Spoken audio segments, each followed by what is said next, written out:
అశ్వ సంవత్సరంలో కైలాస యాత్ర Sri Gayatri tours and travels 8977349696. ఖమేనీని చంపటం ఇప్పుడు సంచలనంగా మారిందని చెప్పాలి. అయితే ఇది అనుకోకుండానా లేకపోతే దాడుల్లో భాగంగానో జరిగింది కాదు. 16 నెలల ముందే స్కెచ్ వేసి ఖమేనీని టార్గెట్ చేసినట్లు తెలుస్తుంది. ఇరాన్ను టార్గెట్ చేసిన అమెరికా, ఇజ్రాయెల్ ఖమేనీని చంపడానికి ముందుగానే 16 నెలల ముందల పక్కా ప్లాన్ చేసినట్లు సమాచారం అందుతోంది. 2025 ఆగస్టులోనే ఖమేనీని చంపేందుకు ఒక ప్రణాళిక రూపొందించినట్లుగా తెలుస్తోంది. శనివారం సాయంత్రం ఈ సమావేశం జరుగుతుందని ఇజ్రాయెల్ నిఘా విభాగం మొసాద్ అంచనా వేశారు. ఇక శనివారం ఉదయమే భేటీ జరుగుతుందని ఇజ్రాయెల్కు సమాచారం ఇచ్చారు. శనివారం ఉదయం ఆపరేషన్ కిల్ ఖమేనీ షురూ చేశారు. పక్కా ప్లాన్తో ఖమేనీని లేపేసింది అమెరికా, ఇజ్రాయెల్. ప్రెసిషన్ గైడ్లైన్స్తో మిసైల్స్ను ప్రయోగించి ఇజ్రాయెల్ నుంచి కూడా దాడిని కొనసాగించారు. ఖమేనీ లక్ష్యంగా 30 బాంబు దాడులు నిర్వహించారు. ఈ 30 బాంబు దాడులు కూడా ఖమేనీని లక్ష్యంగా చేసుకొని కొనసాగినటువంటి బాంబు దాడులే. ఆపరేషన్కు సౌదీ, గల్ఫ్ దేశాలు మద్దతు ఇచ్చినట్లు తెలుస్తోంది. ఖమేనీ హత్య మాత్రం సంచలనంగా మారింది. ఒక్కసారిగా కూడా అందరినీ షాక్కి గురి చేసింది. కానీ ఇది ప్రపంచ దేశాల్లో మిగిలిన వాళ్ళకు మాత్రమే షాక్. ఇజ్రాయెల్, అమెరికా వీళ్ళకు ముందుగానే తెలిసినట్లు మనకి అర్థమవుతూ ఉంది. 16 నెలల ముందు ఖమేనీని అంతమొందించడానికి స్కెచ్ చేశారు. అయితే మనం కొన్ని రోజులుగా చూసాం, ఒప్పందం అంటూ కూడా ఒప్పందానికి రావాలి, లేని పక్షంలో కూడా ఖమేనీ మీద దాడి చేస్తామంటూ, దానికి ముందర ట్రంప్ నేను ఎన్ని రోజులు బతుకుతానో నాకే తెలియదు, ఎప్పుడైనా కానీ నా మీద హత్య చేయొచ్చు అంటూ కూడా ట్రంప్ వ్యాఖ్యానించడం. అంటే ముందుగానే స్కెచ్లో భాగంగానే వీటన్నిటిని మరి వీళ్ళు బయటకు చెప్పడం జరిగిందా ఏంటి అనే డీటెయిల్స్ కూడా మా ప్రతినిధి వెంకట్ని అడిగి తెలుసుకుందాం. వెంకట్, ఖమేనీని హత్య చేయడానికి ముందుగానే పక్కా ప్రణాళిక ఒకటి రూపొందించినట్టు తెలుస్తుంది. అసలు పూర్తి డీటెయిల్స్ ఏంటి దీంట్లో? రేణు, దీనికి సంబంధించి అంటే ఖమేనీని ఎలాగైనా సరే అంతమొందించాలనే దానికి సంబంధించి ఇజ్రాయెల్ గానీ అమెరికా గానీ దాదాపుగా 2 ఏళ్ల నుంచి ప్రయత్నం చేస్తున్నాను. అంటే మొత్తం కూడా ఇరాన్ ను బలమైన శక్తిగా మార్చే విషయంలో ఖమేనీ ముందు నుంచి కూడా దూకుడుగానే ఉన్నారనే విషయం అయితే స్పష్టంగా చెప్పొచ్చు. గతంలో కూడా అంటే కొంత అంటే ప్రాంతీయ ఉద్రిక్తతలకు సంబంధించి అటు అణు కార్యక్రమాలకు సంబంధించి కానీ ఇజ్రాయెల్ కానీ లేదా అమెరికా కానీ ఆ ఖమేనీని ఎక్కువగా టార్గెట్ చేసినటువంటి సందర్భాలు చాలా ఉన్నాయి. అయితే ఇక్కడ ఖమేనీ మాత్రం వాళ్ళకి లొంగినటువంటి పరిస్థితి అయితే దాదాపు ఇప్పటి వరకు కనపడలేదు. అయితే ఇప్పుడు అంటే గత ఏడాది ఆగస్టులో కానీ లేదంటే ఇప్పుడు కానీ జరిగినటువంటి దాడులు ఇవన్నీ కూడా కొంత ఆసక్తిని రేపినటువంటి అంశంగానే చెప్పుకోవచ్చు. ముఖ్యంగా ఖమేనీ తమకు అంటే ఇస్లామిక్ రిపబ్లిక్ గా ఇరాన్ ను తీర్చిదిద్దిన తర్వాత నుంచి కూడా అక్కడ ఇప్పటి వరకు ఏ ముస్లిం దేశం కూడా అమెరికాకు సాగిల పడకుండా లేదు అనేది అయితే స్పష్టంగా చెప్పొచ్చు. అది సౌదీ అరేబియా బలంగా ఉన్న యునైటెడ్ అరబ్ ఎమిరేట్స్ వీళ్ళందరూ కూడా ఆ బలంగా ఉన్నప్పటికీ కూడా వాళ్ళందరూ కూడా అమెరికాకు తొత్తులుగా మారిపోయారనేది ఎప్పటి నుంచో ఉన్నటువంటి ప్రధాన ఆరోపణ. కానీ ఖమేనీ మాత్రం ఇరాన్ ను అమెరికాకు తొత్తుగా మార్చలేదు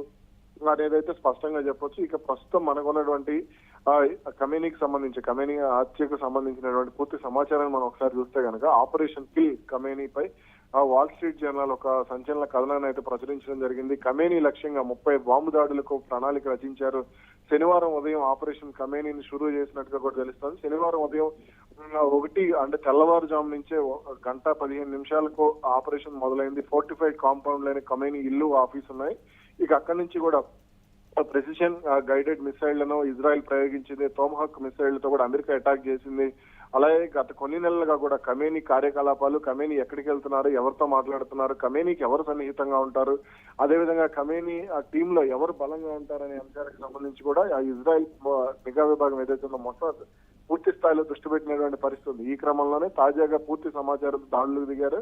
ఇక ఇరాన్ రాజధాని టెహరాన్ లో ఆయన తన సన్నిహితులతో అదేవిధంగా జాతీయ భద్రతా సలహాదారులతో సమావేశం అయ్యారు అనే సమాచారాన్ని పూర్తిగా సేకరించిన తర్వాత శనివారం దాడులు చేయాలని చెప్పేసి ఇజ్రాయెల్ ప్రణాళిక రచించుకుంది. అయితే శనివారం సాయంత్రం దీనికి సంబంధించి చర్చలు జరుగుతాయి అనేది అందరూ భావించారు. కానీ ఆ సమయానికే అంటే వాళ్ళు ఇజ్రాయెల్ కి సంబంధించిన అధికారులు భావించారు. కానీ శనివారం ఉదయమే సమావేశాలు ఇవన్నీ జరిగాయి. దీంతో తెల్లవారుజామున సమావేశం అవుతున్నారు అనే పక్కా సమాచారాన్ని తెలుసుకున్న తర్వాతనే ఇజ్రాయెల్ దాడులకు దిగినట్టుగా కూడా తెలుస్తోంది. ఇక ఈ దాడుల తర్వాత నుంచి కూడా పరిణామాలన్నీ కూడా అటు మిడిల్ ఈస్ట్ లో కానీ ఇటు వెస్ట్ ఆసియాలో కానీ కొంత ఆందోళన కలిగించే విధంగానే ఉన్నాయి.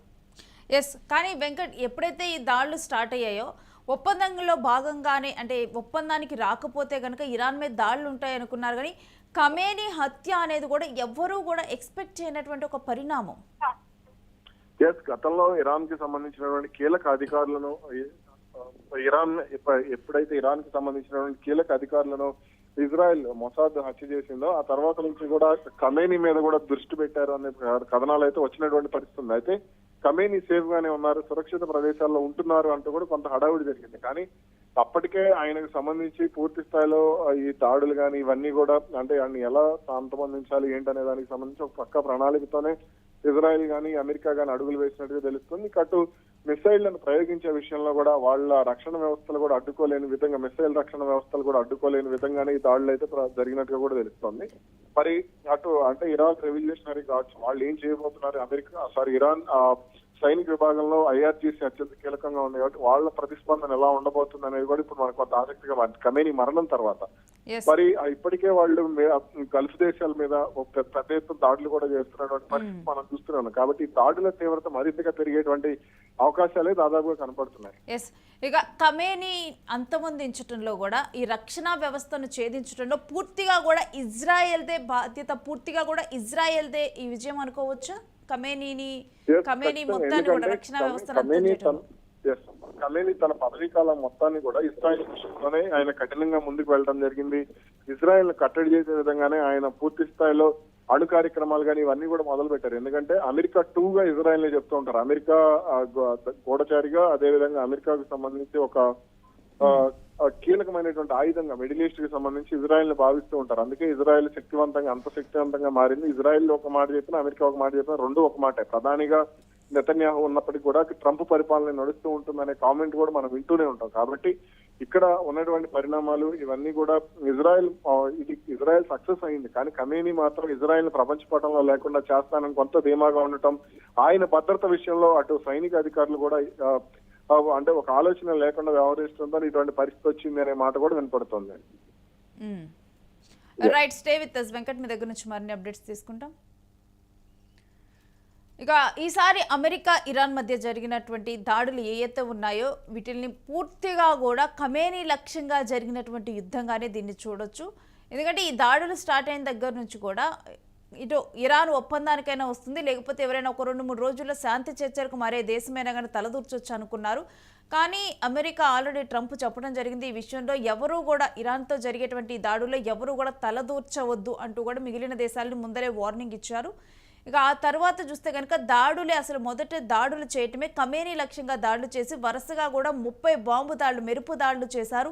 దీంట్లో ఖమేనీని అనుకున్న విధంగా కూడా వేసుకున్నటువంటి పక్కా ప్రణాళిక ప్రకారం, పక్కా స్కెచ్ ప్రకారం ముందే ఇజ్రాయెల్ మొత్తం కూడా ఇరాన్లో ఉన్నటువంటి ఖమేనీ చుట్టూ ఉన్నటువంటి రక్షణ వ్యవస్థను ఛేదించింది.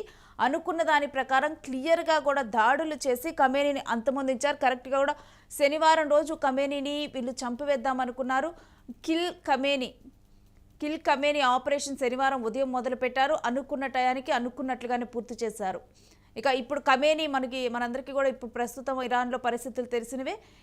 ముందలే కూడా ఖమేనీ కూడా ఊహించిందిగానే దీన్ని చూడాలి. ఎప్పటికైనా కానీ ట్రంప్ అమెరికా తనని చంపివేస్తుంది, తనని అంతమొందిస్తుంది అన్న విషయం ముందలే కూడా ఖమేనీకి తెలిసే ఖమేనీ తనకు వారసుడిగా నెక్స్ట్ ఎవరు ఉండాలని, తన రెండో కుమారుడిని వారసుడిగా ఉండాలని చెప్పి కూడా చుట్టూ ఉన్న వారికి కూడా చెప్పినట్లు తెలుస్తోంది. ఇక ఇప్పుడు తన రెండో కుమారుడే తరువాత ఇప్పుడు సుప్రీం లీడర్ అవనున్నట్టు తెలుస్తోంది. అయితే ఈ నేపథ్యంలోనే ఇప్పుడు ఇరాన్ కూడా మిగిలినటువంటి మొత్తం కూడా చుట్టుపక్కల ఎక్కడైతే సైనిక స్థావరాలను ఏర్పరచుకుందో అమెరికా, వాటన్నిటి మీద కూడా ఉధృతంగా దాడులు చేస్తూ ఉంది. వీటన్నిటి పరిణామాలను కూడా మనం చూస్తూనే ఉన్నాం. అంతర్జాతీయంగా ఒక ఉద్రిక్త పరిస్థితులు నెలకొని ఉన్నాయి Khamenei హత్యతో. Proud people of Iran, I say tonight that the hour of your freedom is at hand. Stay sheltered, don't leave your home. It's very dangerous outside. Bombs will be dropping everywhere. When we are finished, take over your government. It will be yours to take. This will be probably your only chance for a generation.